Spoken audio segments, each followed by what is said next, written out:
Gaza City is systematically being destroyed, one building at a time. The Israeli military is widening its assault on the Strip's last remaining major urban centre.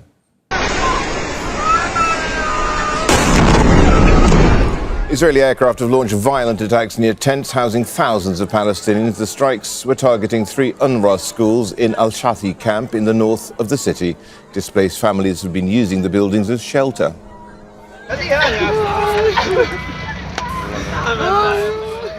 At least 12 Palestinians have been killed across Gaza since dawn. 4 Palestinians were killed when Israeli forces shot at civilians near an aid distribution point on Salah al-Bindin Street in the central Gaza Strip.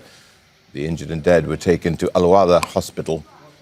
Well, initial reports confirmed that the 3 people were inside these group of homes or cluster of residential homes in Gaza City toward the southern part of Gaza, just a few miles from this particular point. They were threatened and warned by the Israeli military ahead of getting bombed. These people were trying to salvage any of their belongings from these homes when the bombs were dropped on this particular cluster of residential homes. As many as 3 residential homes back to back were bombed and destroyed. 3 people were killed and many were injured as they were reported to a Shifa hospital. School was threatened and bombed within just a time frame of 15 minutes. Another school within also a short notice, just leaving people scrambling for shelter outside, running while panicking because there is no shelter for them, leaving behind many of their belongings and many of the supplies they've managed to collect over the past few weeks. Absolutely, and we've seen many